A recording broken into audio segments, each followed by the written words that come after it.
कुड़िया हाथ तेरा मिले जरूर। नमस्कार। आज हम इतिहास की किताबों के उन पन्नों को पलटने वाले हैं जो अक्सर अनदेखे रह जाते हैं। हाँ। हम एक ऐसे नायक की कहानी में उतरेंगे जिनका नाम शायद कई लोगों ने सुना भी ना हो, लेकिन जिनकी जलाई हुई चिंगारी ने, कह सकते हैं, आगे चलकर भारतीय स्वतंत्रता संग्राम की आग को और भड़काया। बिल्कुल। हम बात कर रहे हैं सरदार रमना पहाड़िया की। और हमारे पास जो स्रोत हैं वे हमें आज के झारखंड के संथाल परगना इलाके में ले जाते हैं। मतलब राजमहल की पहाड़ियों का वो घना जंगली इलाका। अच्छा। और यहीं पहाड़िया समुदाय सदियों से रहता आया है। इसी समुदाय से निकले एक योद्धा थे रमना पहाड़िया। और देखिए, उन्होंने ईस्ट इंडिया कंपनी के खिलाफ तब हथियार उठाए थे जब 1857 की क्रांति तो बहुत दूर की बात थी। कई बड़े आदिवासी विद्रोहों की भी ठीक से शुरुआत नहीं हुई थी। और देखिए, ये चर्चा जरूरी इसलिए भी है क्योंकि ये हमें औपनिवेशिक शासन के खिलाफ भारत के शुरुआती प्रतिरोधों में से एक को समझने का मौका देती है। जी। और वो भी सीधे आदिवासियों के नजरिए से। ये सिर्फ एक लड़ाई की कहानी नहीं है, ये अपनी पहचान, अपनी संस्कृति, अपने अस्तित्व को बचाने के संघर्ष की कहानी है। बिल्कुल सही कहा। आज हमारा मकसद सिर्फ ये जानना नहीं है कि रमना पहाड़िया कौन थे, बल्कि ये समझना है कि उनके विद्रोह के पीछे की वजहें क्या थीं, उनकी रणनीति में क्या खास था और उनका संघर्ष आज भी हमारे लिए क्या मायने रखता है। तो चलिए शुरू करते हैं। सबसे पहला सवाल तो यही है कि ये सरदार रमना पहाड़िया थे कौन, और उनका नाम इतिहास में इतना अनसुना क्यों रह गया? रमना पहाड़िया, जिन्हें कुछ स्रोतों में रमना आहाड़ी भी कहा गया है, वो संथाल परगना की पहाड़िया जनजाति के एक सरदार थे। उनका प्रभाव मुख्य रूप से मांचला पहाड़ और उसके आसपास के इलाकों में था। और यहाँ एक बहुत दिलचस्प बात है। क्या? जब भी हम आदिवासी विद्रोह की बात करते हैं तो हमारे जहन में तिलका मांझी या बिरसा मुंडा जैसे बड़े नाम आते हैं, लेकिन हमारे स्रोत बताते हैं कि रमना पहाड़िया ने तिलका मांझी से भी करीब 18-20 साल पहले अंग्रेजों के खिलाफ हथियार उठा लिए थे। अरे, ये तो कहानी को पूरी तरह से बदल देता है। मतलब हम जिसे आजादी की पहली लड़ाइयों की शुरुआत समझते हैं, उसकी जड़ें असल में और भी गहरी और शायद ज्यादा फैली हुई थी। बिल्कुल। ये बात सोचने वाली है। उस जमाने में जब कंपनी की सत्ता बस जम ही रही थी, किसी दूर दराज के आदिवासी नेता के लिए इतनी बड़ी ताकत से सीधी टक्कर लेने की हिम्मत कहां से आई होगी? जरूर कोई बहुत बड़ी और असहनीय वजह रही होगी। वजह बहुत सीधी और गहरी थी। जमीन, जंगल और आजादी।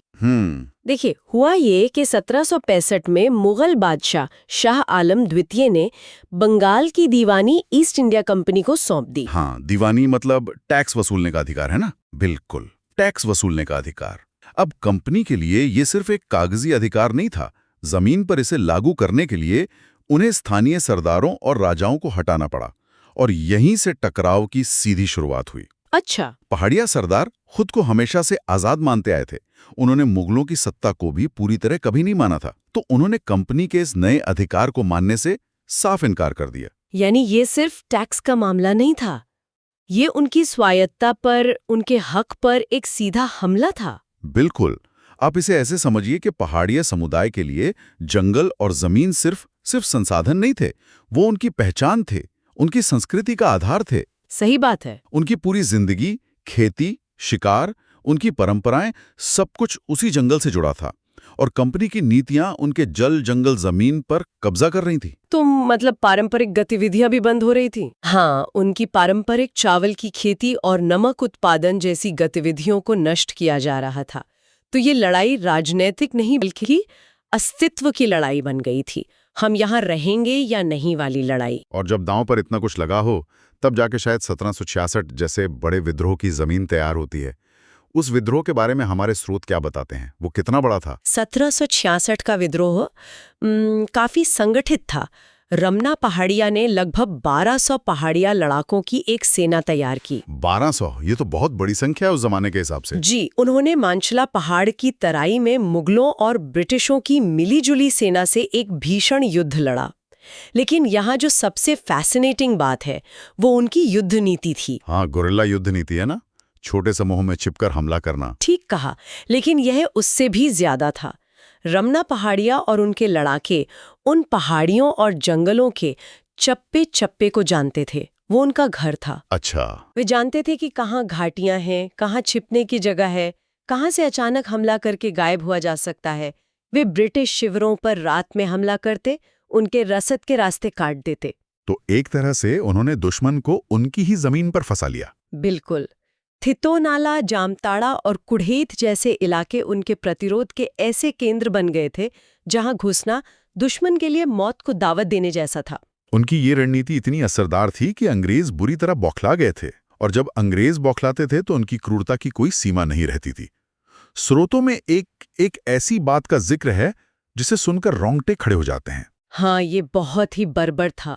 अंग्रेज पकड़े गए पहाड़िया क्रांतिकारियों के सिर काटकर उन्हें चौराहों और ऊंची जगहों पर लटका देते थे। ओह! मकसद साफ था, बाकी लोगों में इतना डर भर दो कि कोई दोबारा सिर उठाने की हिम्मत न करे। लेकिन लगता है इसका असर उल्टा हुआ। इस क्रूरता ने डर पैदा करने की बजाय शायद उनके प्रतिरोध को और मजबूत कर दिया। बिल्कुल। पहाड़िया लड़ाकों ने डरने के बजाय अपनी जमीन के लिए जान देना बेहतर समझा। जून 1766 की एक लड़ाई का जिक्र तो बहुत जबरदस्त है। हाँ। रमना पहाड़िया की अगुवाई में तीर, कमान और भालों से लैस लड़ाकों ने मुगल अंग्रेज सेना पर ऐसा हमला किया कि, और मैं स्रोत से ही शब्दशः बता रही हूं, उन्हें सूरों की तरह खदेड़ डाला। वाह! सूरों की तरह। ये शब्द उस लड़ाई की शिद्दत और पहाड़िया लड़ाकों के आत्मविश्वास दोनों को दिखाते हैं। जी।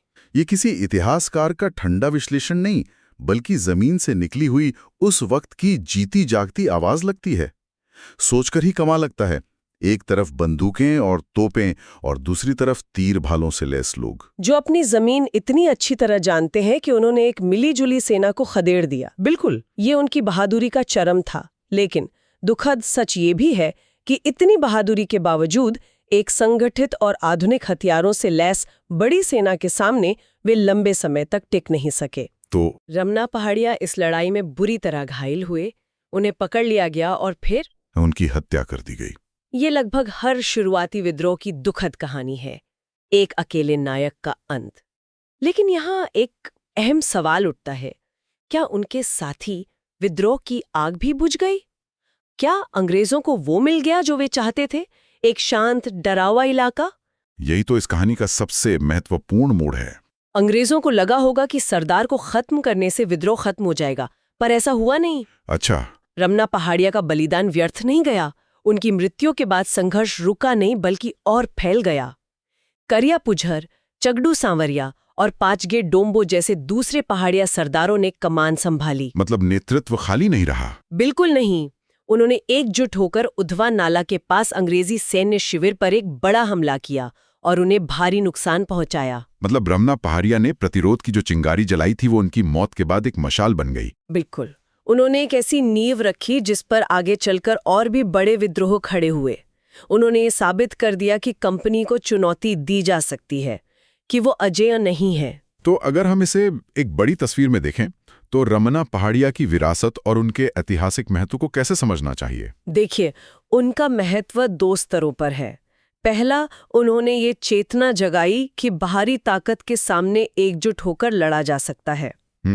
इसी चेतना को बाद में तिलका मांझी, फिर 1855-56 के संथाल हूल में सिद्धो कान्हू और फिर बिरसा मुंडा जैसे महान नेताओं ने आगे बढ़ाया। रमना पहाड़िया उस लंबी और गौरवशाली लड़ाई की, कह सकते हैं, शुरुआती और सबसे महत्वपूर्ण कड़ियों में से एक थे। और दूसरा स्तर क्या है? दूसरा स्तर आज से जुड़ा है। हमारे स्रोत इस बात पर भी ध्यान खींचते हैं कि आज़ादी के इतने सालों बाद भी पहाड़िया समुदाय की स्थिति बहुत अच्छी नहीं है। मतलब?